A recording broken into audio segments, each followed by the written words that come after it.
the Pod Network Entertainment.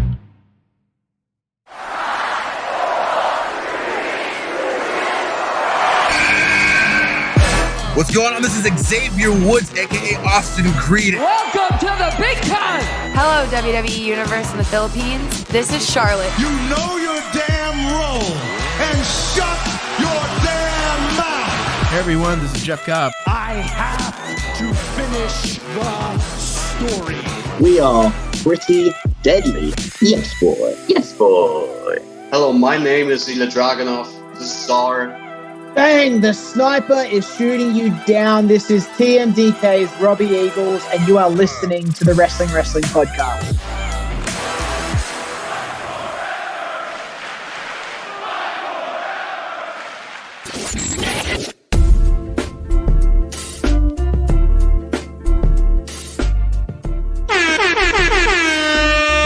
You're listening to the longest-running weekly episodic Filipino wrestling podcast. This is the Wrestling Podcast. Stan C, Romoran, and Emil Nate checking in on half emergency, half picks of the week episode. Kasi ang daming ganap, for obvious reasons. We're gonna be breaking it down in a bit. I just gotta say, I picked the perfect week to like leave the pod. Ang dami talagang nangyari. Like, holy crap. No, to be fair, when you were out, di pa naman nangyari yung nangyari. So, Yeah. For real. Yesterday was, when it happened. So, don't feel bad. Yeah. I'm just happy na may boses na ako ulit that I get to rejoin you guys at least for this particular episode. I'm probably going to be unable to join the live stream because of the FIBA World Cup, but it's just so glad. I'm just so glad rather to see you guys again, to get to talk wrestling. I have felt the community naman throughout the past week and change, so it's not like I miss everybody too much. But yeah, we have so much to talk about, and we got to start with some events that are happening very, very soon because we do want to see your faces other than and feel your presence other than the comments on the live stream or on our social media posts and all of that good stuff. So let's start with our quiz night happening on September 23, Saturday. That's at Hobby Stadium in New Manila. That's along Doña Hemadi, corner E. Rodriguez, September 23, 7 p.m. Ang dami nating prizes, guys. So thank you first and foremost to our partners from Hobby Stadium. Shout out to Steven Go, who I saw at the FIBA World Cup like twice. Thank you for having us at your wonderful venue. Our friends from Hobby Line Toy Store, to Mr. Johnson Alcantara, and our friends from Everybody's Toys and Collectibles, Dwayne Manalastas and his brother Dwight. All of them have come together to provide so many prizes for our listeners, and everybody's going to play quiz night with us. We've got a sensational Sherry action figure to give away, one box of WWE trading cards worth 2,000 pesos, GCs from Hobby Stadium, and t-shirts from Everybody's Toys and Collectibles. These are WWE like t-shirts that we are so happy to give away to everybody just for joining quiz night. So if you want to know how you can get those tickets, stay tuned to our social media feed kasi magpo-post na kami very, very soon ng mechanics for tickets. Tickets, I think we'll just come by. We'll do it walk-in. Let's not make it hard. It's just casual. Sure. Just come by sa Hobby Stadium on September 23. That's a Saturday night. Sit down, take a seat, grab a table. Maraming tables dun sa loob ng Hobby Stadium bar area. So let's not make it complicated. Bring a friend, bring a group, or you can play by yourself. Just sit down, pay at the door, and we won't make it hard. Yeah.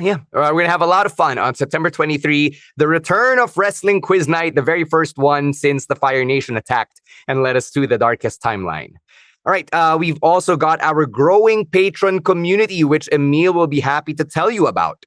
All right, so our Patreon community is growing, and if you want to be a part of that, all you got to do is subscribe to our Patreon at patreon.com/wrestling podcast for as low as $5, or the local currency is around 260 to 270 pesos. Of course, you'll enjoy some benefits of joining our Patreon. Of course, we have our Discord community where you can interact with your fellow podcasts and talk to us about anything about wrestling, of course. We also talk about other things as well: sports, memes, fashion, music, toys, all that and everything in our Discord. Also, the Pasabay, which we're doing something new since last month. And if you join in our Patreon, you'll get some friendly rates on the service fees that na pinapatong namin dun sa Pasabays. And we also have the review content of the weekly wrestling shows, courtesy of Ro and Rowan ASH. And by subscribing to our Patreon, you're supporting everything that we do here on the podcast. So again, please subscribe to our Patreon at patreon.com/wrestling podcast. All right. One last thank you to everybody who attended our payback viewing party sa Hobby Stadium over the weekend. Thanks again to our friends from Hobby Stadium and Geek Talk PH. It was great hearing that you all woke up on a rainy Sunday morning despite the momol weather and the cuddle weather that greeted everybody. So I'm glad that the viewing party spirit is alive and well kahit na hindi siya Big 4 or Big 5 PLE. Yeah. No, it was pretty good. It was, for the size of Hobby Stadium, it's not as big as Skinny Mike's, all things considered, but it was still pretty okay. Like, there was a, still a wrestling crowd vibe rather. And I think, syempre naman, what I liked about it is that it's not as unwieldy sometimes as yung SummerSlam or WrestleMania viewing parties natin. Yun yung gusto kong vibe, personally. I prefer that over the big ones, even though that obviously makes us more money. But it's okay then. I think we proved to our friends over at Hobby Stadium that we can pull in people on a Sunday morning, on a rainy Sunday morning, and then, help give them a little business. Syempre, we all like that. And we can keep building a rapport with the local wrestling community and putting on these events where, to be fair, hindi nagkaaberya compared to another streaming service, if you will. So, I mean, if you're still dealing with the other one, which, I can't talk shit about too much because I still work for them. Please do consider patronizing a wrestling podcast viewing party. Hindi nagsisi yung mga dumating sa watch party namin kahapon. Yeah, we're gonna leave it at that because we don't want to burn too many bridges. All right. Since sabi nga natin, this is a half emergency podcast, we got to start with the biggest news to come out of the weekend. We can't wait for the Thursday live stream to break this down. AEW has officially terminated their agreement with CM Punk. And that was effective from the moment that they put out the press release Sunday morning Manila time, literally a few hours before Payback, a few hours before Collision went live, and a little over 24 hours before freaking All Out in freaking Chicago. So the press release states that it follows, the termination follows a week-long internal investigation of an incident occurring backstage at AEW All In. Of course, it's referring to Jack Perry and CM Punk. Following the investigation, yung discipline committee daw nila, they met and later convened with outside legal counsel before making a unanimous recommendation to Tony Khan that CM Punk be terminated with cause. So they released the press release, and then Tony Khan went on Collision and also spoke to the crowd in Chicago. Obviously, he was booed in Chicago, where CM Punk is basically a god. And on TV, it was very striking that Tony Khan actually said something along the lines of he actually felt unsafe at a wrestling event.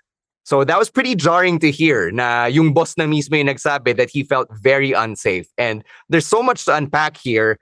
And I want to start with you, Ro. Like, where do you want to first break this down? Kasi ang dami. First, I wanna mention yung wording ng termination ni CM Punk. People are trying to use or think they can use the word release from the contract as the same thing. But even though it might seem that way, the fact that the legal term is termination with cause. Ibig sabihin nun, CM Punk did something to violate his contract and, to almost even violate the law. So that gives AEW, the company, a reason to actually terminate his contract. So that's what with cause means. So it's not just him getting let go from the deal, but him literally getting fired. So that is a legit legal distinction, and it should not be downplayed because some of you some of you might not know, but some of you also like CM Punk and think this is the same. No, hindi lang yun. Sanay tayo na when a wrestler leaves a company, it's a release, diba? That's the term we've grown up hearing and reading on the internet. So there's a big distinction, as Ro just pointed out, between a wrestler getting released from said company or a wrestler getting terminated with cause, which in this case, nangyari kay CM Punk. Yeah. And then next thing, ano ba? It's sige, Emil, I know you have feelings about what happened and the fallout from it. Yeah, last week I said na yun na nga, no, like I'm tired of all this CM Punk drama, and if it was up to me, he'd be fired already. And it's surprising that he got fired then, but at the same time, it's also not surprising that he got fired, because I felt like this was a third strike thing. Because the incident itself, if you look at it in isolation, it isn't as, I mean, it's bad, but it wasn't as bad as Brawl Out. You know, so No, I think it was worse because all things considered, he tried to make a play for his boss. Yeah, yun na nga. Okay, sige. Maybe mali yung wording ko, no? So, yun na nga. This was the third. I feel like this was the third strike thing, and DK finally had enough. But it's also funny na it took that na talagang susugurin na siya ni Punk for TK to do something about it. But yeah, ito yung like after he got fired, and days or hours after he got fired, the most surprising thing for me is ang dami pa palang Punk fans on Twitter and online, because I've been seeing a lot of Punk apologists and a lot of people who's wanting for WWE to get CM Punk again, which is really weird because he just had months of controversies, months of toxic backstage rumors, and then all of a sudden you want this guy back in the WWE. It's just weird. Like if I was a promoter, if I own a wrestling company, I wouldn't hire someone with that bad of a history like CM Punk. Even though he draws money, I would prioritize the welfare of the entire locker room over that. So parang it was inevitable, pero before he got fired, like, you know, I can't believe that they would actually do it. You know, but they eventually did, and it's better for the locker room of AEW. It's better for everyone. You know, they got rid of someone who they can't control, someone who like it's weird thing kasi na Punk is preaching na he's like professional or something, pero his actions says different than sometimes so yun yun lang naman. That's my feelings about it. And you know, CM Punk fans has to realize na, you know, this guy, no one wants to work with this guy anymore. And that's not true. There are some people who would want to work. Pero like, you know, the industry would be better off if he wasn't signed to any wrestling company at this moment, for the betterment of everyone. You know, I hope ma-realize nila yun. To your point, yeah, you're right. It's bad, and tayong mga adults in the room know that it's bad. The thing about fandom kasi is that once you see someone out there being a literal role model for you, not necessarily a positive role model, but a role model who represents you and fights for, you know, what you fight for, what you like, talagang may magsastand sa kanya. People are gonna cape for that person, no matter, you know, how we feel about it, whether we like it or not. It's like Republicans, like fucking Donald Trump, diba? So it really is the way that it is, and it's sad because a lot of people are willing to let this slide because, well, Punk is a good talker. Punk can still provide solid, decent matches, which I will concede, even though it's not all the time. Because Punk is the way he is, because he's unapologetically himself. Talagang may mag-idolize sa kanya. Di na natin ano yun. It's just a matter of the industry now responding to him. Are you willing, or as a company, are you willing to set aside the welfare, the morale of your locker room and invite trouble like that without him working on himself? At this point, I really would like him to go to therapy. That man, no, I'm not joking. I'm not kidding. It's not a snarky thing. People like to joke sometimes, you need therapy, but this man literally needs therapy because an entire fandom, an entire industry can still work with him and is hinging on him to do the right thing. And if he doesn't address those problems, and he's still relatively young, he can still go. He still got a lot to give to the wrestling industry. And if he doesn't address these problems, then this cycle is going to repeat. Remember when he came back for this last run, I think we all conceded that it's only a matter of time until something like this was going to happen, and then it happened because that's just the way he is. That's why I have a problem then with people who are proud to be unapologetically themselves, because let's face it, there are, for a lot of us, even myself, there are a lot of parts about yourself that you should be apologetic for, and parang it's, if you say that about yourself, wala kang self-awareness that you are flawed and that there are parts of you that just won't fly well with society. And I don't even care that you're like a rebel or whatever. You don't fit in, so I'm like this. We live in a society, as the Joker says, and for us to be harmonious here, we have to work on the parts of ourselves that we need to work on. And I hope that somebody intervenes for Phil like that, like AJ, sana. It's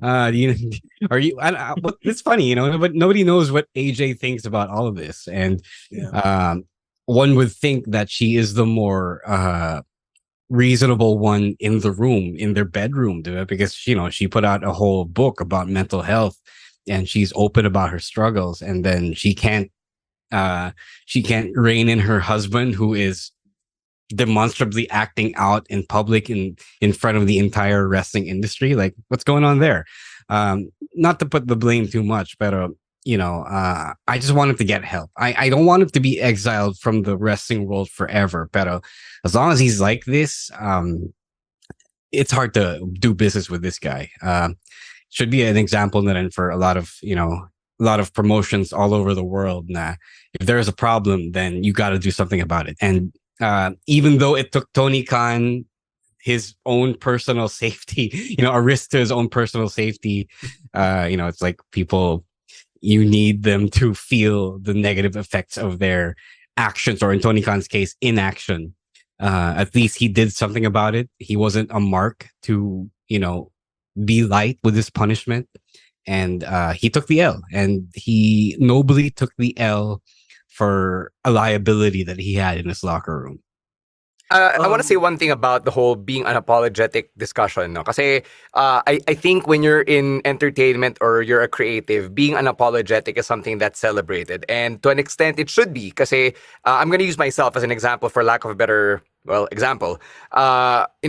When I started coming up as a host and as a public figure, people would use that term to describe me. Oh, he's unapologetically himself. And I guess it was their way of saying that he really leaned in on the wrestling thing. No, that's not what I'm talking about. No, hang on. I'm trying to create the distinction here.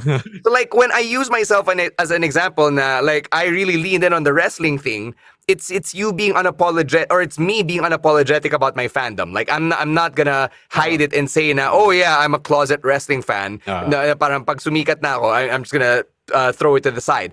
That concept of being unapologetic is okay, right? Like when you're unapologetically a nerd, when you're unapologetically a gamer, like when an artista says na, hey, I play ML and Fortnite with randos on the internet, that's them being unapologetically a gamer, right? Like that's okay. But when you're unapologetically abrasive to people and like, ganito na ako, take it or leave it, you're unwilling to change negative aspects of yourself kasi you're so set in your ways, that's the problem. That's the line I'm trying to draw here. Yeah. When we say na, that person is unapologetically themselves. You have to look at it from which context ba, di ba? And in this case, when we talk about behavior, yung behavior ng tao, if they're not willing to change their behavior and it's clearly affecting their workplace, the industry, di ba, as a whole, that's when you know that there's a problem. And what we see here, at least from my standpoint, is these are the consequences. Actions have consequences no matter how big of a star you are. And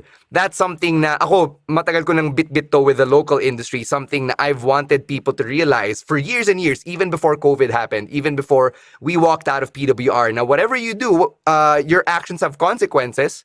Your actions will always reflect back on the companies you're affiliated with because you represent them whether you like it or not. And in this case, what we see here is AEW saying na we don't want to work with this person anymore because their association with us is not helping the brand. AEW is supposed to be celebrating such a huge victory. Diba? All In is such a win for the wrestling industry, for a company that's trying to really establish itself as the alternative to WWE. And instead of talking about that, the wrestling industry has been talking about CM Punk and the actions that happened right before his music hit. So dun palang napakalaking bagay na pinag-uusapan yung backstage issues and everything he's done dating back to Brawl Out from last year. And what we're seeing now are the consequences finally playing out. Emilio, I have something to say because I have a point to that. It's just I just realized it now. I feel so relieved now we won't have to talk about CM Punk for a while after this. I think so.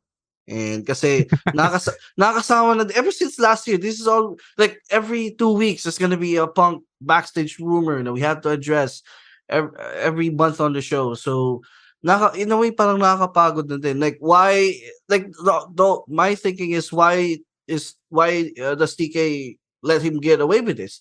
Kasi kung ibang tao to, they might have, they're gone now. So parang mas in a way mas naiinis ako kay TK more than Punk. Although Punk, like, he deserves all the shit that he got throughout the year. Pero as a boss, he really had to step up. And talagang umabot pa sa point na kailangan na he had to fear for his safety before he does something. I mean, he did. I applaud him for doing something about it, but in a way, parang bakit umabot pa sa ganun na point?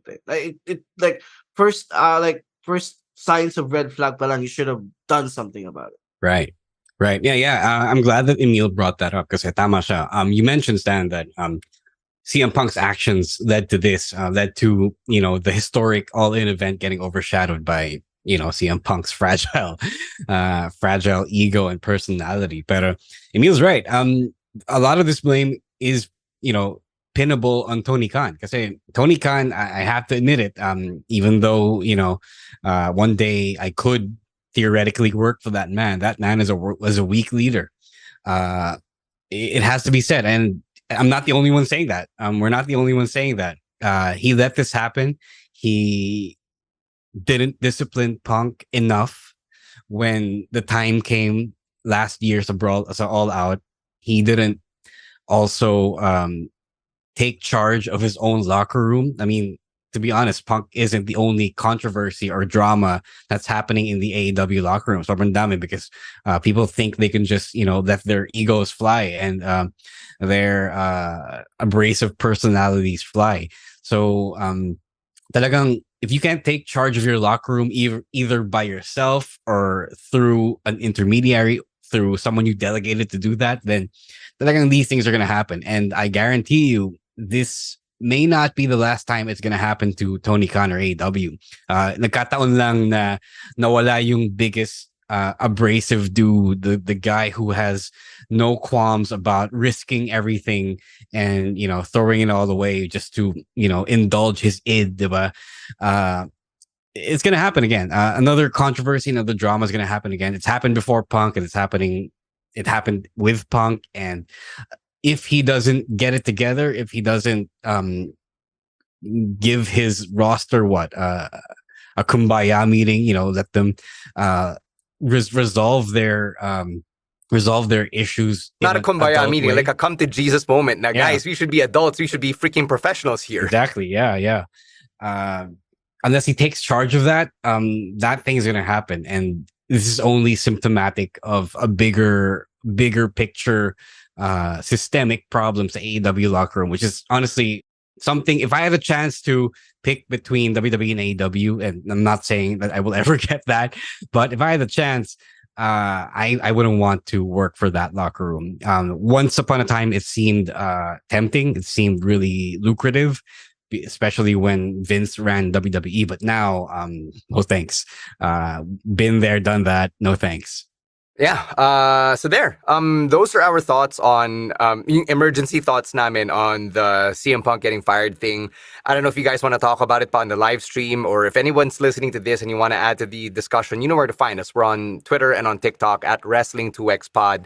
Clearly the biggest news of the week, and we just had to just get our thoughts out and to process it. Kasi ganun siya kalaking bagay na overshadow niya yung record-setting ticket sales ng AEW outside of the US at that, na ibang bagay yung pinag-uusapan. Yeah. And this is one of the biggest names in the industry over the last 20 years na terminate siya from a company. Yun talaga yung words na ginamit, which is why it warranted this emergency podcast. I wish, like Emil said, I wish we didn't have to talk about this in this manner, but we got what we got. And as podcasters who've been breaking down the industry for the last decade, it's our responsibility then to give you our thoughts on it, and to maybe take away a lesson that we can all learn coming from this. Kasi nga, to use the words that every Gilas fan has hated hearing, learning experience pa rin naman to.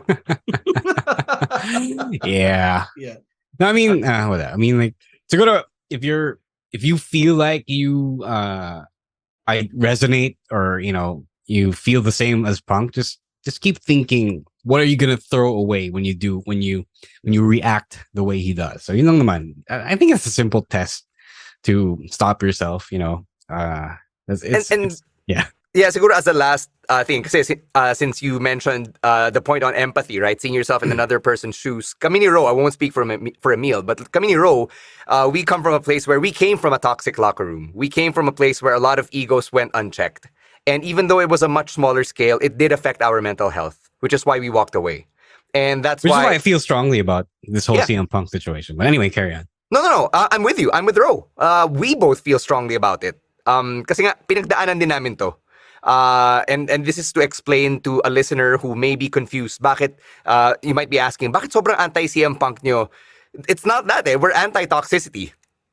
It's really that. I'm just really frustrated with this guy. Because he's almost, like I said on the stream last Thursday, this guy is what? Halfway through becoming 50, getting to 50, diba? And then, isip bata pa rin siya. Like, he's reacting like a child would. Like, come on, dude. Like, and then he complains that he works with children. Yeah, exactly. Like, what the hell? And then a real adult would keep his feelings in check, would self-regulate. I just empathize with everyone in the locker room who has to deal with the fallout from this. Someone like a Ricky Starks, for example, who was looking forward to a huge match at All Out. He never got the blow-off match in his feud with CM Punk. Something that simple. Or maybe even the other players whose names aren't as big, diba? Don't have as much cash. Na parang, okay, I have to walk around eggshells because there's this presence na napakalaki, just really sucks all the energy. And leaves a negative energy in its wake. Again, we've been there. I've experienced that firsthand. And I don't want to go back to an experience like that. Kaya I really empathize with everyone in that company who has to deal with that. Kasi hindi siya madaling gawin. And hindi rin madaling umuwi from your work thinking na, para masaya magtrabaho dito, di ba? I know it's work. I know it's a job. Pero syempre, there's a part of you who also wants to enjoy the company that you keep at work. And if you can't even do that, then why put your body through all of that stress from the travel and the bumps and all of that? So, yun. All right, I think it's appropriate that we take a break right now. We'll get to our picks on the other side. Here's a quick word from our other podcasts on the Pod Network. All right, let's get to some picks. We've decompressed, and we got to talk about Payback, which happened yesterday, Manila time. Lots of fun stuff coming out of Payback, which is where we're going to start. Chino picked the steel cage match between Becky Lynch and Trish Stratus. Great opener. I had fun calling that one with Carlo Pamintuan in Tagalog. sabi ni Chino, Trish's ability to keep up with the pace of modern wrestling and the intensity that it brings was fully showcased here. Like Chino, I also appreciated the homages to Victoria and Lita, both of whom played a huge role in Trish's career. Marami ring story points that they were able to hit during the match, like Zoe Stark making her presence felt, Becky finally ending things with an exclamation mark, diba? The manhandle slam from the top, and then Zoe Stark even turning on Trish Stratus. So sabi ni Chino, if this really is Trish's last match, considering what she's done over the last, I guess, half year or so, then she deserves a very heartfelt thank you, Trish. And I echo that 100%. Really had fun watching Becky and Trish tear it up. It was an emotional match given everything they've gone through. And siguro yung may additional giggle kasi diba, this match was supposed to be at SummerSlam, then it got postponed, and then we finally had it nitong weekend nung Payback. Yeah, this match was really, really fantastic, and it's not far-fetched to say that this is the best cage match I've seen in a while. Because usually my complaint with cage matches is that they don't maximize the cage stipulation that much. But in this match, 80% of the match they involved the cage, either slamming onto the cage, climbing up, doing some spots there. So in essence, na maximize niya talaga yung stipulation, and I really applaud them for being really creative in this match. They came up with a lot of spots, and Trish never really lost it. She still has it, and the fact that she was able to have this second magnificent heel run after her initial retirement, parang like may fulfillment siguro yun on her part. Na at least she got to be a part of this era of wrestling na mas na-emphasize yung women's wrestling. So, again, agreeing also with Chino's last point, if this is really it for Trish Stratus, then thank you, Trish. What a great way to end this feud. Yeah, I agree. You can feel the may giggles because they were left off the SummerSlam card, and I think they more than made up for it. They went around 20 minutes to have a really, really good match, and I'm happy most of all for Trish because she got to have what is pretty much a second career in a span of less than a year, maybe even like 4 or 5 months, diba? Considering nag-return na siya ng 2018, remember the Charlotte and Evolution run? Yeah.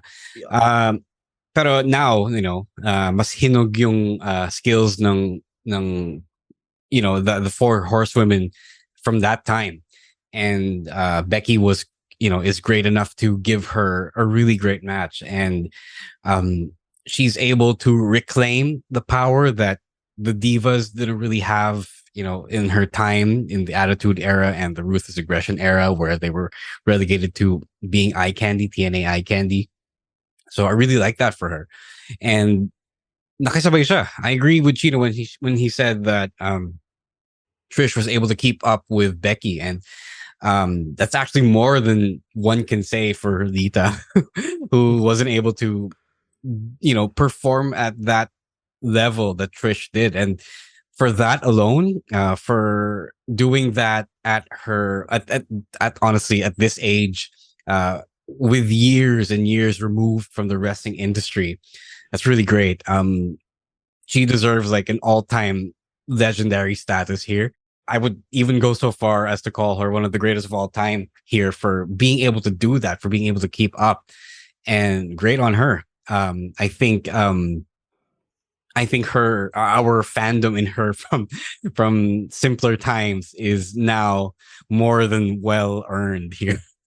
Yeah, she's a freaking legend, man. If a lot of people love talking about Mount Rushmores, and I think mas madaling gumawa ng Mount Rushmore for women's wrestling just because the pool is smaller, diba? But whatever your Mount Rushmore is, I will argue that Trish has to be in there. Yeah. She has to have like a guaranteed spot in your Mount Rushmore of women's wrestling. So there.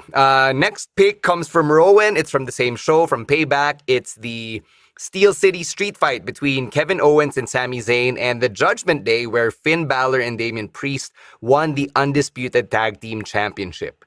So sabi ni Rowan, it was a perfect match for the perfect city, I guess because of the branding and because of the elements that they put in there. Sabi rin ni Rowan, it was easier to watch and follow compared to Stadium Stampede. And sabi niya, medyo may recency medyo recency umay kasi diba they just had the brawl all over the arena this past Raw with Becky Lynch and Zoe Stark, but he says na it was very entertaining and very fun. And he also feels like it was a condensed version of the Shield versus Evolution from Payback in 2014. There was a bit of comedy. There was also the seriousness. And then, sabi ni Rowan, he was gonna get upset na Sami and Kevin were gonna win, but then Dirty Dom got involved and it left him satisfied because he was rooting for new champions. So he asks here, what happens to Kevin and Sami going forward? Are they gonna be single stars? Are they still gonna be friends? And he's left with the takeaways na Finn is now a Grand Slam champion. So congratulations to Finn Balor on that. And he's hoping that there will be redesigned versions of the tag team championships. Sabi rin niya that the Steel City Street Fight was more hardcore than the Terry Funk tribute match from SmackDown. Yung Terry Funk hardcore. That's a really low bar to clear. Like that's not a good insight. Everybody knows that's that. a Rowan insight, not mine. Yun lang. I had fun. I had fun with this match as well. It went longer than I thought, and I think this was the right result in terms of driving a story forward, diba? It gives Finn some temporary satisfaction and happiness na finally may hawak na rin siya. But if he's the kid na inggitero, oh Damian, ba't dalawa yung hawak mo? Diba? Dalawa yung laruan mo, okay isa lang. It also satisfies Rhea.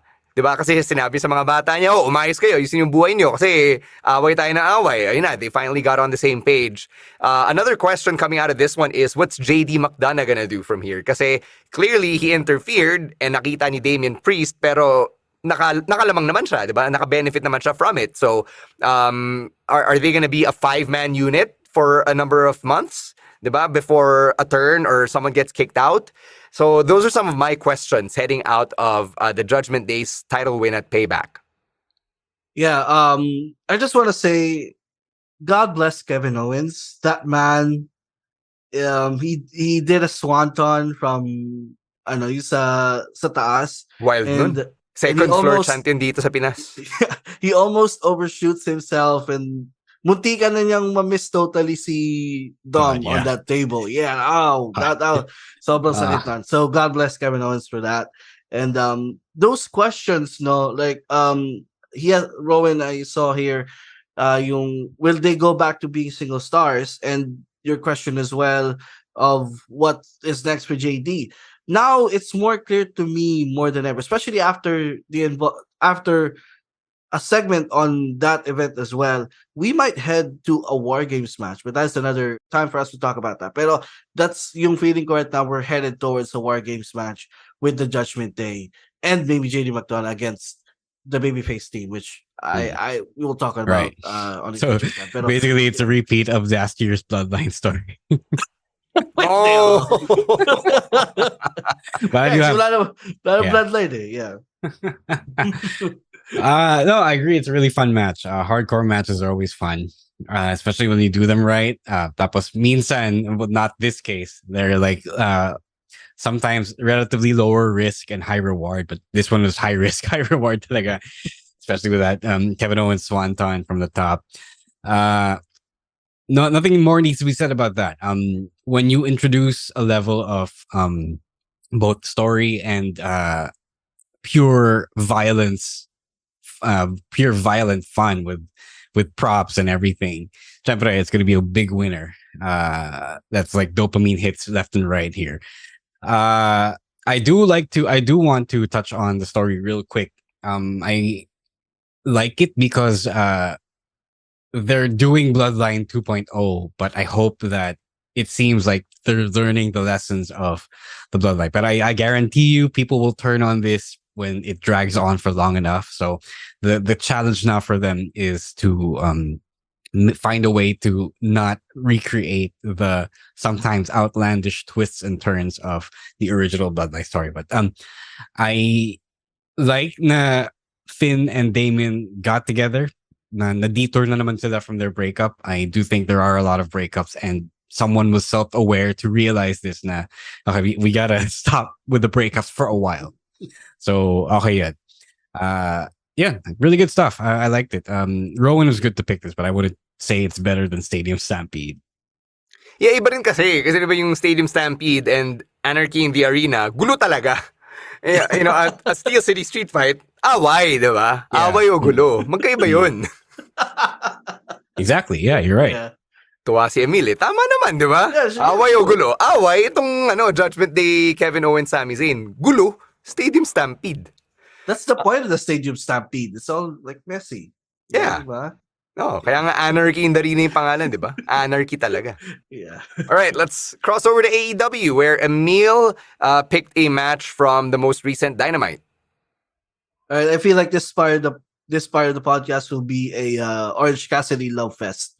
Yeah. Yeah, definitely. Kasi in a week where so yung mapick muna is the main event of Dynamite last Wednesday, which was Orange Cassidy versus Penta Oscuro. I think that was his attire. Nung, No, he switched. He changed it. Yeah. So he had a transformation mid-match. For the AEW International Championship. Yeah. Before the match at All Out, I felt like this was his best title defense. And it was his second to the last defense as well. So what a way to end his historic reign with two match of the year caliber title defenses. And in a way, in that match, I got hooked thinking Penta was gonna win since he sold his banged up body really well because all the title defenses was catching up to him up to that point. And it was an incredible main event to end Dynamite last week. And yung promo ni Orange Cassidy after the match was really good. I think yun na yung parang stamp of approval of his main event status because that was really good. It legitimately put over him as the main eventer and the title as, but it's now probably the second biggest title in the company. It's like they're, it's in the name kasi, pero it's their Intercontinental Championship already. At this point, yeah. At this point, yeah. So because of his body of work this year and because of what happened earlier, it's that title is now the second biggest title. So yeah, props to Orange Cassidy, man. What in a week where the spotlight wasn't on the world champion because they took a break from that, and a week where nasa kanya yung spotlight this week, and he really hit it out of the park. So congrats to Orange Cassidy and Penta for this great match.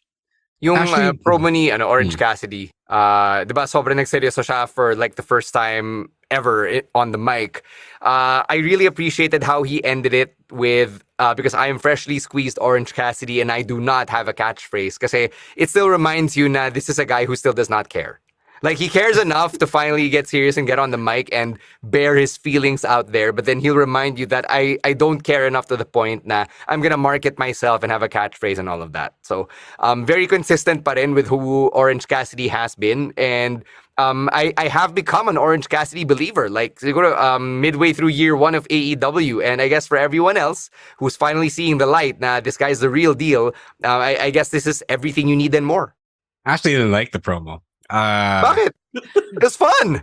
It was good. Do you not like fun? It was weird. No. It was strange. No, the part where he said he didn't have a catchphrase, that's the fun part. I like that. But the whole thing where he put on his big boy voice and then suddenly gave a shit about yung championship niya when he literally was just saying that he was tired of defending it. And then suddenly, pipaki siya about his championship. Like, what was that? Where did that come from?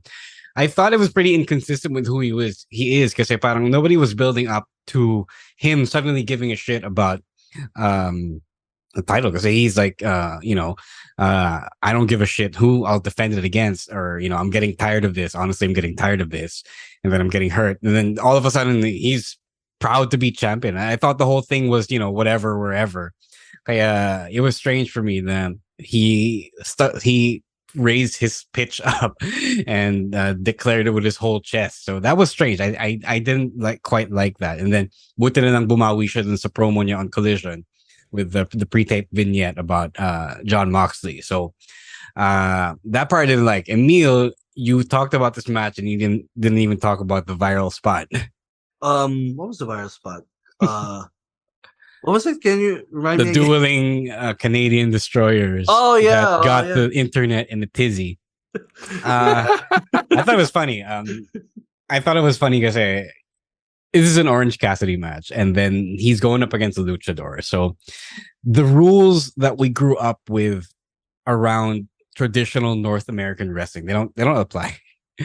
They do not apply because it's just not that kind of match. This is not that kind of wrestling, and you're free to not like that. But this is just not that kind of wrestling. And though this kind of wrestling is allowed to exist.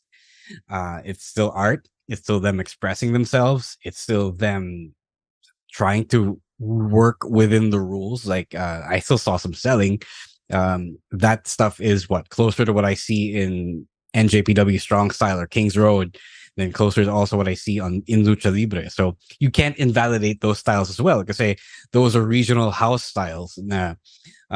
Is like a variation on the form. The same way there are entire variations on painting, diba? Or sculpture, or whatever, right? On art, on visual art. So how you react to that spot tells me what kind of wrestling you do and do not watch. So interesting that. I thought it was really funny and it was good. Typical Orange Cassidy match. I find myself no longer gravitating too much to that kind of match personally, but the craftsmanship, the workmanship of Orange Cassidy and Penta, syempre. Work rate. Yeah. I don't like saying work rate. The workmanship. I said it to just trigger you. The workmanship of their wrestling cannot be understated because you have to have talent then to wrestle like that, even if you don't agree with it. And people will equate not wrestling the way they like to people not having any talent or not understanding the business. But I assure you, Orange Cassidy truly understands the business. He just acts like he does not, because he wants to trigger you as well. Yeah, that's the character, diba? You're either in on the joke or you're not. Yeah. And the sooner you realize that, the more fun you'll have. Exactly. All right, my pick is from All Out, and it's very rare for me to pick a non-WWE match, mostly because inunahan na nila ako to the fun stuff from Payback. But Bryan Danielson is back. And that's always great. That's always fun, since I do love Bryan. He came back nung Collision to represent and fight for Ricky the Dragon Steamboat against Ricky Starks in a strap match. So, ito na yung consuelo ni Ricky Starks after CM Punk got himself fired. He gets Bryan Danielson in a very violent and emotional strap match. And I had a lot of fun seeing Bryan as a face again, but a very intense face.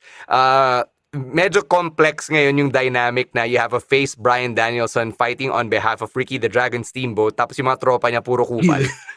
And then he comes out with them, diba? Like yung parang Manny Pacquiao boxing walk where he's still among them, but like he just wrestled as a baby face an hour prior. But then the Ricky Starks match, man, I felt like Bryan did Ricky Starks a solid here by making him look like he could hang. Which is not to say na I didn't think Ricky Starks could hang, but like obviously this feud with Punk was meant to elevate Ricky Starks to a level where he could be considered the main eventer, and I think Bryan did that in spades here. I loved how Bryan, as the veteran, really made Ricky Starks work. He really put him through the physicality of a strap match. Talagang nagsampalan sila with a leather belt. Both of them bled. Every time sinasakal ni Bryan si Ricky Starks with the strap, I keep going back to Justin Roberts, who's literally a few feet away from the ring. So that was a nice little callback, whether or not he meant for it to be. It was so refreshing to see Bryan at work again, and sobrang nakakatuwa yung just the fact that we get to watch him, kasi we thought he would be out for an extended period of time following Anarchy in the Arena nung Double or Nothing, but I guess he's back, and I think Ro, you can speak to this later on. But the bigger thing coming out of it is Ricky Starks did not get pinned, he did not tap out, he had to pass out, which is the Stone Cold Steve Austin rub. Diba? If you remember the submission match with Bret Hart in WrestleMania 13, the match that literally made Stone Cold Steve Austin a main eventer, I think that's what they were trying to accomplish here with Bryan in the Bret Hart role and Ricky Starks in the Stone Cold role. So I thought that was a great touch. And all I want now is for TK to make good on that Ricky Starks babyface run and just turn him face again. Kasi mas compelling naman talaga si Ricky Starks as a babyface. And I think when you do that, you give him the Stone Cold rub. I hope it plants the seeds towards turning him face once more. Yeah. Emil, go. Major shout out to Tony Khan for paying another 100 grand to play Europe's final countdown. he said he saved money from the CM Punk contract.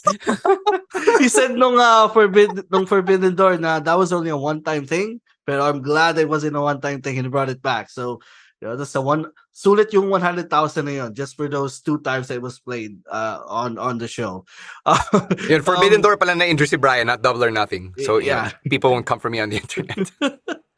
Ayun, I just want to say props again to Bryan Danielson na the initial diagnosis for his injury was like 3 to 6 months, and he came back like 2 months after he got injured. So I know, God bless him for, and you could see now his arm was still wrapped up. He was still favoring it. He wasn't doing anything with his right arm. Yung submission to finish the match, he just used the strap to choke Ricky Starks instead of the normal submission that he does. So maybe still not at 100%, but because of the stipulation of the match, they were able to do that match without compromising his arm. So that was a really great stipulation there. Really great way to use Bryan, even though he's still not 100%. And yeah, agree with you with Ricky Starks. He's just a natural face, eh. So like parang feel ko this heel run was just parang pilit lang siya because he has to go up against CM Punk, who refuses to turn heel whatsoever when he was still in AEW. So now it's plus kasi sa Collision meron ng major heel, eh. Meron ng major like number 1 heel in Jay White. So naturally you have to parang dapat may kontrapelo si Jay White, and I feel like Ricky Stark should be that guy. He should be the number 1 babyface on that show. Well, if we're to believe the rumors, wala nang brand split because Punk is gone and there's no more reason to have a brand split. But I did like it. I did like the split. It was just a matter of stocking both brands, both shows with enough people, which they do have among 3 brands. Naman, I didn't pick this because I didn't quite agree with the result, even though yes, it was the Stone Cold rub. Parang at this point, can we throw Ricky a bone here and give him the win? Because he already lost the big money feud that he was supposed to have with one of the biggest stars in the industry, and then he gets the chance to work with another big star, pero he still couldn't win. And I think at this point, Bryan Danielson can eat a loss because he's still injured. I don't think he was at 100%, and I think we could have worked that into the story, but that's neither here nor there. Really good stuff. A lot of people will complain about blood, but it's blood that makes it dramatic, and the hits from the strap. My God, I enjoy that, and it was admittedly a good way to bring back Bryan before he was due for a comeback. He still took a few bumps, but for the most part, it's just getting hit by the strap and getting whipped. So medyo okay na rin yun.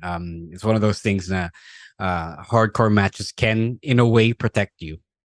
All right. So that's that's my pick from All Out. Let's close things out with the main event, which is Ro's pick. Yeah. The main event, obviously, Orange Cassidy versus Jon Moxley. We predicted that this was going to close out the show, and it rightfully did. Imagine, diba, fucking up so bad that your main event is a secondary championship. Pero, deserve naman ni Orange Cassidy. I'm already naming him my male wrestler of the year here. When the time comes for our year-end awards. Really good stuff. When I said kanina that he understands wrestling more than you think he does, more than he lets on. You show it. He shows it here because he matched the intensity and the violence of John Moxley. He didn't completely resort to his usual quote unquote mind games, yung traditional character niya. He matched John Moxley step for step. He wrestled intensely. It wasn't a lot of it was pretty serious, if you will. Mox forced him to wrestle the kind of match that he likes, and I mean, not that he couldn't, not that I had doubts that he could, but nakasabay si Orange Cassidy there, and that was really, really good. And it was a perfect dramatic end to a monster run, which is admittedly a little too long, but they pulled the trigger then with the right guy. I'm not saying it was the right moment. It should have happened earlier, much earlier, but it was the right guy. And again, Moxley steps up when Punk fucks up. Diba? So really good stuff. And I hope that you guys get to check it out, especially if you are a doubter or a hater of Orange Cassidy.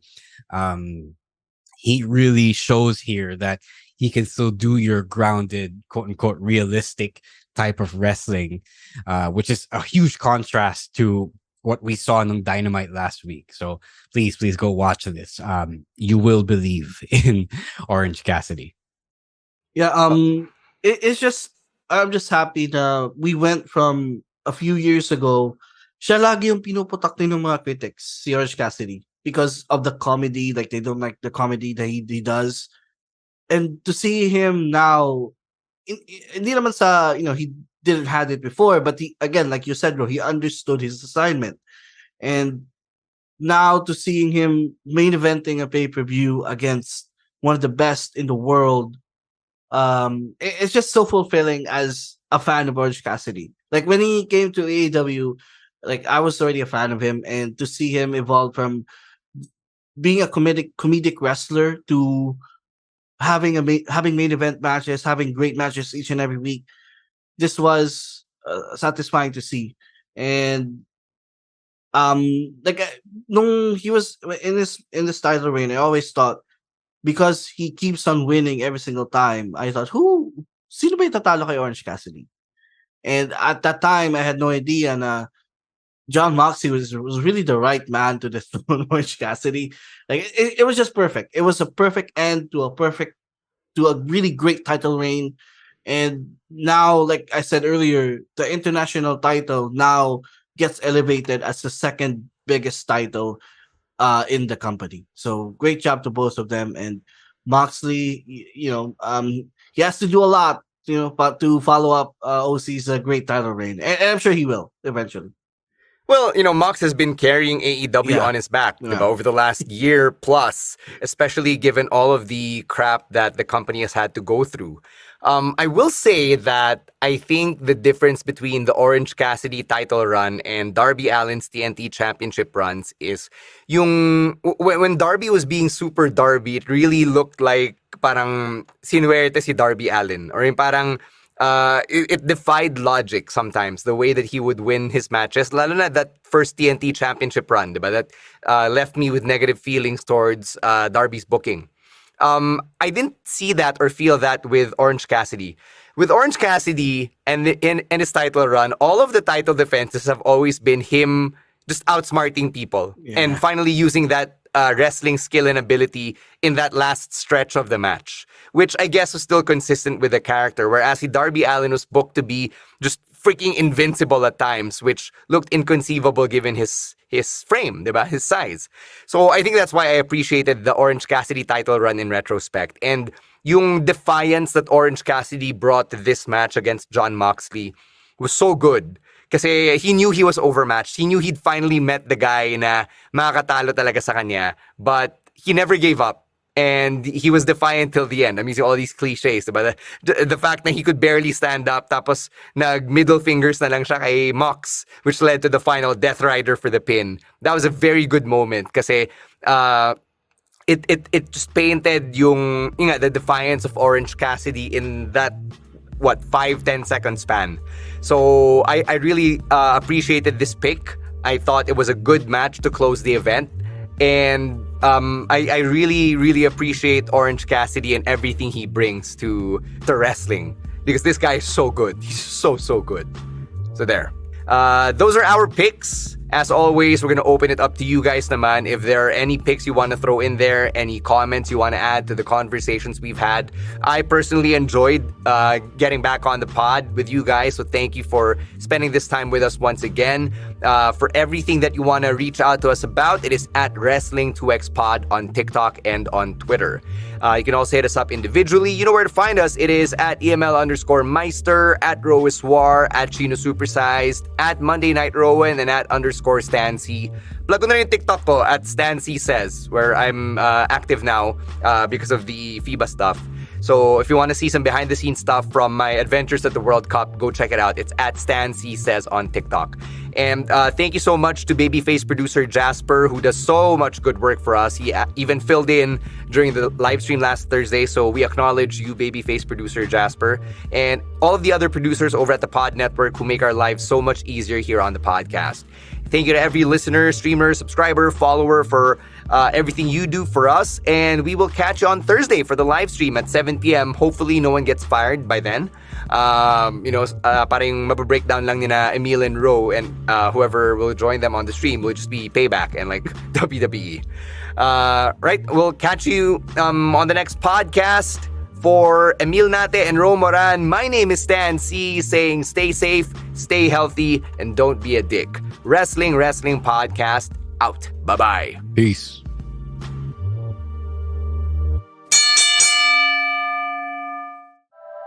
The opinions of podcast creators, hosts, and guests are not necessarily reflective of the official stance of the Pod Network Entertainment, its hosts, or other network programs.